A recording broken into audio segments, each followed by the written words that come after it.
We gather together here, now, summoning our courage to be.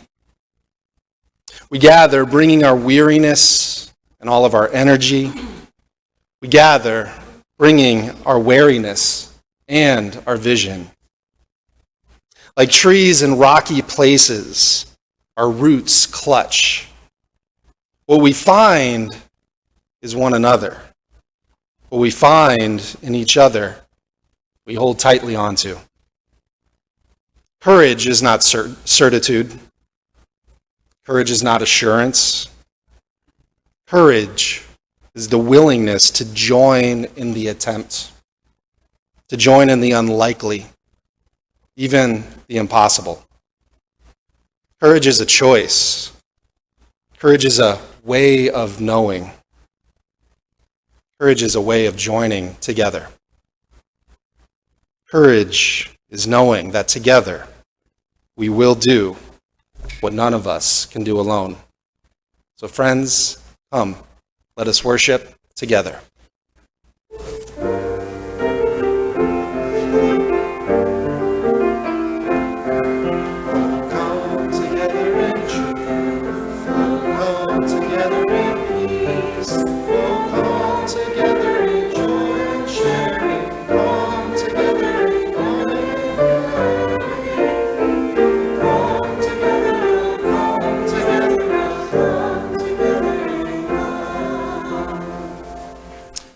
Please rise as you are willing and able for our opening hymn this morning. We sing of Golden Mornings, which is number 44 there in your gray hymnal.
You may be seated.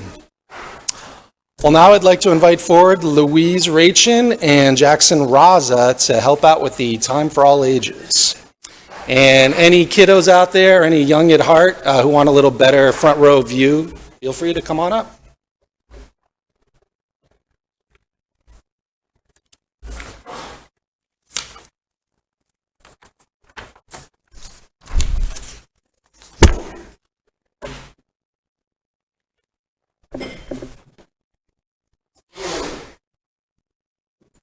Good morning.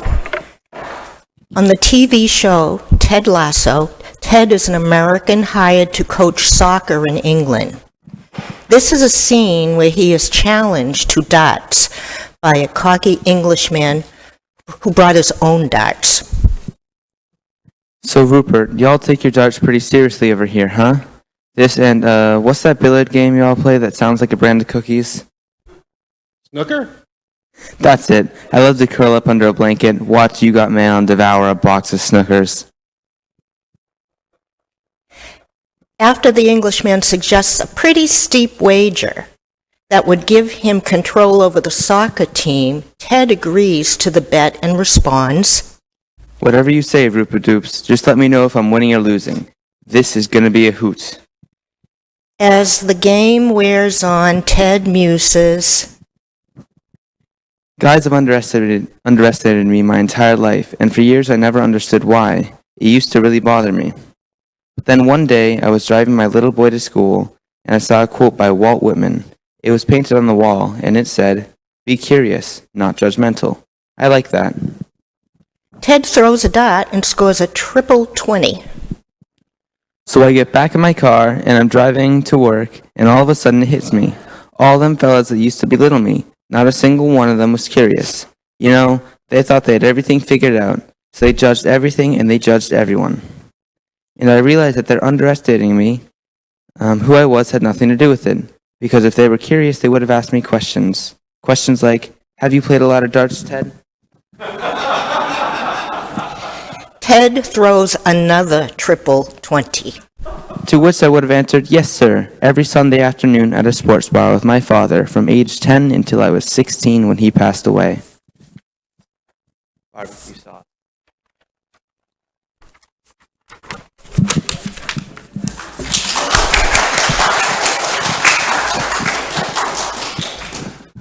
Well, so I'm wondering if anybody here has an idea what was meant when they said, be curious, not judgmental. What does that mean? Bo?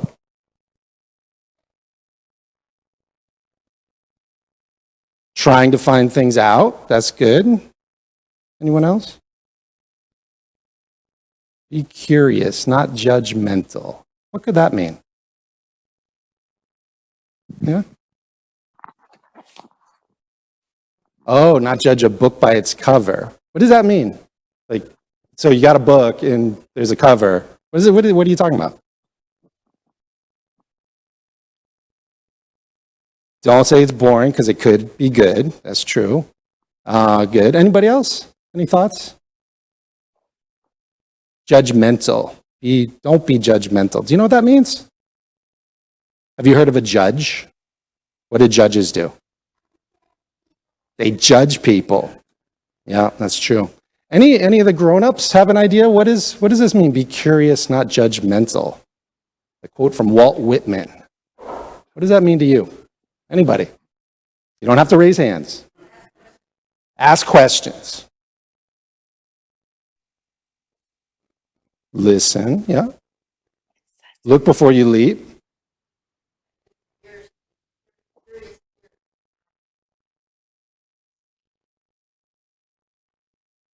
Curious ears, I like that. It's really good. Keep learning so you can understand. Good. Oh, you all have good ideas. Yeah, did you have? No. Well, I think this is a really good thing to remember, especially that we are entering into the season of a big election. And it's very easy, I think, for a lot of us to be judgmental. So I would invite everyone, as we think about those who might have differences from us, to be curious. Be curious. I know it's hard to not be judgmental, but maybe we can try. So, well, ever since I began here in 2019 as your new minister, I've been hearing about those good old days. About, back in the 90s when your minister served here for 9 years and your RE program was large and thriving, maxing out the U-House. I understand even there was RE in the basement. Well, and I hear stories of the 2000s, when your minister served for 10 years and the church continued to grow in membership. You hired professional staff and was one of the first congregations in the state to perform a gay wedding.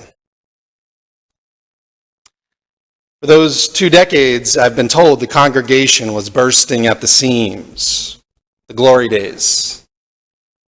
But what followed was a period marked by constant transition, conflict, and decline, where the congregation had 4 ministers within the span of a decade.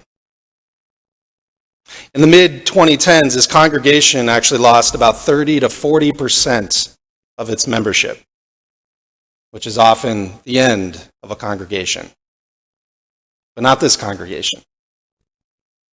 From the stories you all tell me, during this time, the congregation was fiscally, operationally, and emotionally suffering.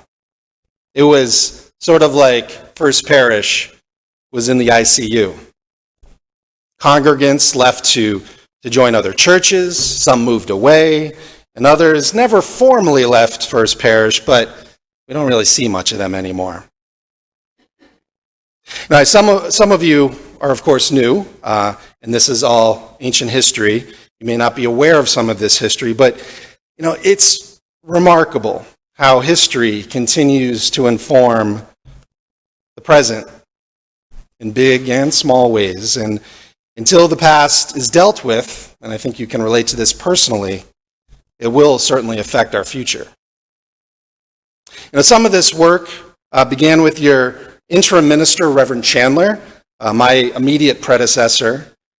The congregation at that point perhaps was discharged from the ICU and rehab began. But still, many hurt feelings remained. Those of you who were here over this past decade, you know far better than I'm just relating the stories I've heard. You know that this experience of constant ministerial transition can often feel like abandonment. And I think it's affected our self-esteem. I've heard you lament, if only we could be more like First Parish Sherburne, or the First Universalist Society in Franklin. If only we could have the membership across the road at the UCC church. If only we could have kids in that rotten basement in the U house. Then we'd be back to the glory days, the good old days. Does it sound familiar? Yeah. Well, I think the sentiment is, if only we were good enough, then folks might return. If only we could hire the right minister who will fix these problems. If only. Well, then, of course, you found me with all of my talents and my many, many flaws, and there seemed to be a renewed sense of optimism in the congregation. It seemed that the patient might be progressing nicely through rehab, maybe starting to walk a bit, moving forward. But 6 months later, we shuttered our doors when the pandemic hit. We went fully remote, and sadly, it was back to the hospital. There we stayed for 18 months, looking out that window, waiting for it to be safe to maybe just venture out for a few hours. Friends, regardless of what the future might bring, I think now is the time to get back to where we were, to throw open the doors of the hospital, get back into rehab, and learn how to walk again. We can do this. In the wise words of Stuart Smalley, we're good enough, we're smart enough, and doggone it, people like us. Many of you on the executive board, the chairs of committee and staff, they joined us for a leadership retreat in early September. We talked about who we are as a congregation, who we are becoming, and some big things that we as a congregation would like to do. Some of the dreams you may have heard about. I've heard stories of perhaps finally replacing the U House with a modern RE and office space with maybe even affordable housing attached. We've heard about revisiting perhaps the architectural plans that were drawn up in 2015, connecting the new space with the existing meeting house. We've heard about fully greening our meeting house with heat pumps, insulation, solar panels, an electric vehicle charging station. And then, of course, there's all of the things that are kind of essential for basic maintenance, like the roof that Thoreau built, or the boiler that Moses built. Hate to break it to you, but those things aren't cheap. So all of these ideas, during this retreat were spoken cautiously, very cautiously, with one nagging refrain. If only we had more members. To this point, our fearless leader, Erica Barron from the UUA, who was leading the retreat, she had the following comments. I'm paraphrasing, but she said along the lines of, there are many, many societal factors why houses of worship across the board have been in decline for decades. Things far greater than any issue First Parish Medfield may have had in the past, such as the secularization of folks who have rejected church altogether or any house of worship, especially here in New England, leading to Sunday mornings now being filled with soccer games and crossword puzzles and Starbucks. Not so much church. Erica continued, so if you're telling me you want to do some of these things, do not green your meeting house or replace your RE space because you think it will magically grow your membership. It likely may, but do it because your identity at First Parish, you're telling me, has been and continues to focus on a strong commitment to the environment and to your children. Your children who do deserve a modern, clean, bright space where they can learn. You're telling me that's who you are as a congregation. So do it for those reasons. In essence, her professional counsel was that if we are considering creating a new space, we need to do it for the right reasons and not thinking it will solve all of the problems in the greater world. Build it, and they will come, perhaps. But the real question is, how do we better live our UU faith and our actions in the world, and also right here in our own backyard? For those of you who've been here for a while, you know that time and time again, this congregation has proven that if there is something big that needs to get done, you can do it. When the church wanted to replace the steeple that had been knocked off the hurricane in 1938, they did it. Yeah, it took 50 years, but you did it. You know, when the congregation wanted to make our meeting house handicap accessible, we built an elevator. When we wanted an administrator, a coordinator of religious exploration, a music director to help take some of the pressure off of our weary members, we hired them. When we wanted a vestry that we could be proud of, we renovated. And friends, you'll all remember when COVID struck and sickness and uncertainty soared here in the congregation. When we were scared about how we could make it through, we invested in a high-tech video streaming service, and we dug deep and went back to the congregation for help. And together we built a bridge to get over that COVID chasm. Of course, I can see you all getting a little nervous because you know this requires money, and we need to be honest about that. And for me, I want you to understand this is not an abstract concept. For in addition to serving as your minister, I am also a member of this congregation. And I, like you, pledge my hard-earned money, just like all of you do as well. Same goes for Eva. We too have skin in the game. You know, I've heard many of you do the math of pledging units, of dreams of that wealthy benefactor dropping off that large check, of new members who will take some of that burden off. And to that point, Erica suggested that those in the best position to grow the congregation are actually the existing members who courageously invite their friends to church. Let me say that again. You are in the best position to grow this congregation, not me. I mean, sure, it does matter who your minister is, how good the music is, and what the RE program looks like. But it is that personal touch of inviting a friend or a long-lost member through the door in the first place that can make all the difference. You know, the minister can often, I can sound like a salesman when I'm making cold calls to those who've never been here. Defenses go up. So I would encourage you to perhaps consider and think. If you are interested in getting more involved in this effort, reach out to Martha Castle and Jess Raza, our fabulous chairs of the Membership Outreach Committee, and they are doing lots of great work in that effort already, and they'd love some more help. Now, I know many of you are really hesitant to do this because you are highly allergic to the notion of evangelicism. Wait, I didn't say that right. Did I say that right? Being evangelical? You get it. How's it? Yes, okay.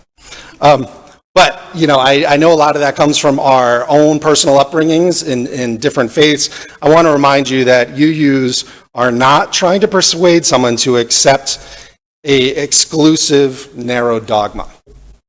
So some of your experiences with that word were a persuasion technique for you to change your beliefs. As you know, this UU theology of ours is creedless. You are free and encouraged to explore the belief system that makes the most sense to you. So if you actually think that this congregation has something positive to offer this community and our worlds, then why not invite a friend?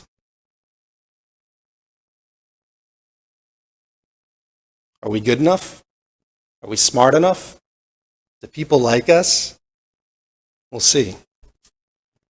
Another pearl of wisdom from our leadership retreat is that we UUs in New England, where you can't sneeze without hitting another UU church, should stop trying to be all things to all people. That perhaps we want to engage more the model of like a magnet school and focus on those things that we really are good at. We can't do everything, so focus on the ones that we really are passionate about. Some of the things that were spoken at the leadership retreat over and over were that we love socializing and being together, like at the campfire on Friday night, and that we have a strong commitment to social justice in the environment, and that we are a family church that highly values our children. Does this ring true to you? Would you add anything? Would you change anything? That is up to you, because this is your congregation. And I would add that one thing we do have going for us is that we're actually a smaller church. We can get to know one another more easily. We are able to share live joys and sorrows. We can speak from our hearts every Sunday morning. In a larger congregation, things operate differently. One might sometimes feel a bit lost in the shuffle. Of course, as we know, getting our membership up a bit would be helpful, both financially and in sharing the burden on members who serve on multiple committees. Are there any of you out there who serve on multiple committees? Anyhow, but I do think that inherent to this congregation is a small church sensibility, but we probably could fit a few more people in the meeting house. So for those of you who do make Sunday morning worship a weekly ritual, often we find that it can help us feel connected to one another and gives us time for that quiet solitude, a time for reflection. I believe that what we offer here is badly needed in this hurting world of ours. And this place continues to soothe our souls. It helps provide solace in a time of chaos. As Louise shared this morning from DM Dueling, we come into this world alone, and alone we leave it. And between the entrance and the exit, we spend our time searching for companionship. What is the essential loneliness of the human being and the equally essential desire to escape from it? We are inextricably bound to one another, and yet we're alone. Solitude and community. And that's what we find here. Frankly, that's why I've devoted my life to serving the UU ministry. Because I believe that what we offer here is life-saving and life-changing. Now, that's what you can tell your friends when they ask, why should I come to First Parish? Because we save lives. We change lives every day. As Dueling continues to share his experience, he writes, as I commute to work every day, I leave behind a quiet country road for a highway that takes me to the city. Nature still persists for a while, then gradually thins out as I draw closer to a mechanical environment that encroaches on my whole being with its steel facade, its noise, and its quickness. I've left my solitude. For the next 7 or 8 hours of my day, I move about among hundreds of people and become just another face in the crowd. I may have a private moment with a few persons, but try as I may, find it difficult to overcome the feelings of loneliness which linger behind most human transactions. Frustrated by a furtive glance from a colleague, I discover that to attempt a meaningful communion with him becomes an impossible task, beset by astonishing difficulties. I cannot help feeling like Coleridge's Ancient Mariner, who is surrounded by water, but dying of thirst. It's a powerful image. That ancient mariner is surrounded by water, but dying of thirst. Maybe that's why we return here again and again. Because First Parish is saving our lives.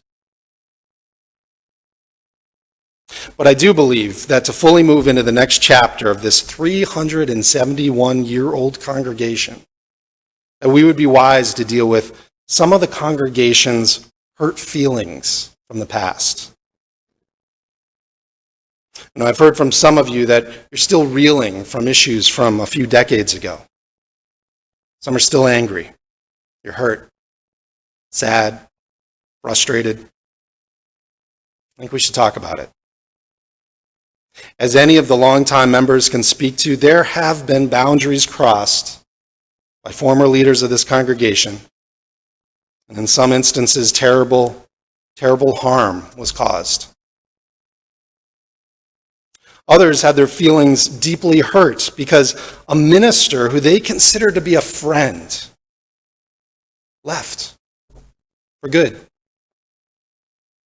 And the person you thought was a close friend turned out to be nothing more than the next in a long line of ministers off to another congregation. Felt like betrayal. We should talk about that too. For until we can name the hurt, the abandonment, the anger, the mistrust, figure out why it hurts so much and where, we'll always be haunted by those ghosts of our past. And these ghosts tend to stick around. And even if you weren't here when that hurt existed, it's still here in different ways. So I'd encourage you to reach out to me or anyone on the pastoral care team if we can be helpful at all in processing any of these feelings. Shirley Riga, Duncan Glover, Becca Cornett, Ann Cunningham, or myself, we are here to listen. If you have opinions on how we might grow more fully into our vision and mission, how we can communicate more effectively with one another, how we can give open, honest, and accountable feedback. Feedback that isn't anonymous. Feedback that lets us know that you are here in community with us and we want to make it better.